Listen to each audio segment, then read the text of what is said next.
रहूं, ताते मैं अति आलप बखाने, थोरे महु जानी हहि सयाने। यदि मैं अपने सब अवगुणों को कहने लगूं तो कथा बहुत बढ़ जाएगी और मैं पार नहीं पाऊंगा। इससे मैंने बहुत कम अवगुणों का वर्णन किया है। बुद्धिमान लोग थोड़े ही में समझ लेंगे।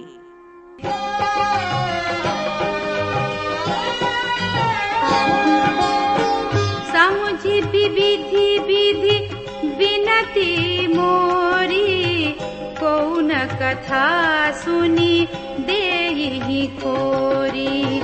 एतेहु पर करिहाहि जय शंका, मोहित अधिकते जड़मति रंका।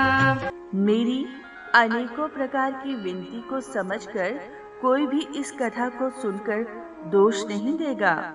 इतने पर भी जो शंका करेंगे वे तो मुझसे भी अधिक मूर्ख और बुद्धि के कंगाल हैं।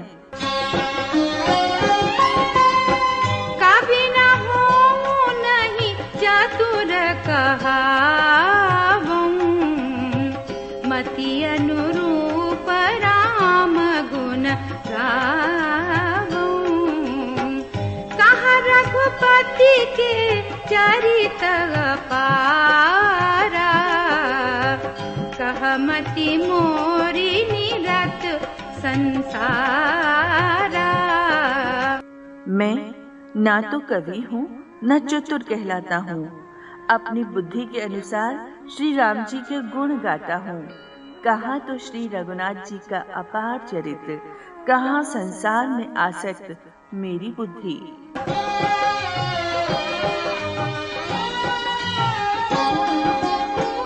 जेहि मारुत गिरि मेरुड़ाही, कहु तूल के ही लेखे माही।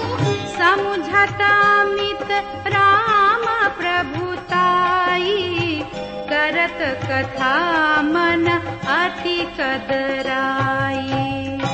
जिस हवा से सुमेरु जैसे पहाड़ उड़ जाते हैं, कहिए तो उसके सामने रुई किस गिनती में है। श्री राम जी की असीम प्रभुता को समझकर कथा रचने में मेरा मन बहुत हिचकता है।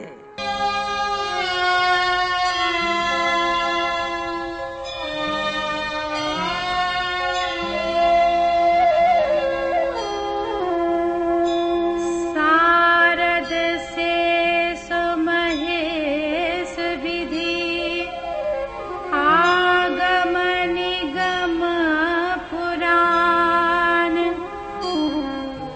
नेति नेति कहि जासु गुण, करहि निरंतर गान। सरस्वती जी, शेष जी, शिव जी, ब्रह्मा जी, शास्त्र, वेद और पुराण, ये सब नेति नेति कहकर सदा जिनका गुणगान किया करते हैं।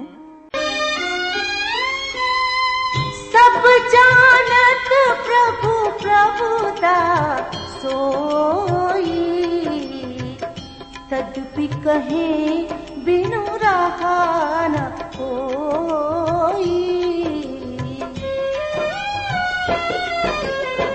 तहाँ वेद अस कारण राखा, भजन प्रभाव भांति बहु भाखा। यद्यपि प्रभु श्री रामचंद्र जी की प्रभुता को सब ऐसी ही जानते हैं, तथापि कहे बिना कोई नहीं रहा। इसमें वेद ने ऐसा कारण बताया है कि भजन का प्रभाव बहुत तरह से कहा गया है। अर्थात भगवान की महिमा का पूरा वर्णन तो कोई नहीं कर सकता, परंतु जिससे जितना बन पड़े उतना भगवान का गुणगान करना चाहिए, क्योंकि भगवान के गुणगान रूपी भजन का प्रभाव बहुत ही अनोखा है। उसका नाना प्रकार से शास्त्रों में वर्णन है।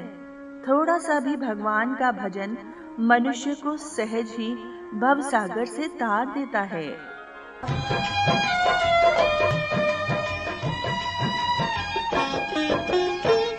एक अनीहा अरूप अनामा अज सच्चिदानंद परधामा, व्यापक विश्व रूप भगवाना, तेहि धरि देह चरित कृत नाना। जो परमेश्वर एक है, जिनकी कोई इच्छा नहीं है, जिनका कोई रूप और नाम नहीं है, जो अजन्मा सच्चिदानंद और परम धाम है और जो सब में व्यापक एवं विश्व रूप है, उन्हीं भगवान ने दिव्य शरीर धारण करके नाना प्रकार की लीला की है।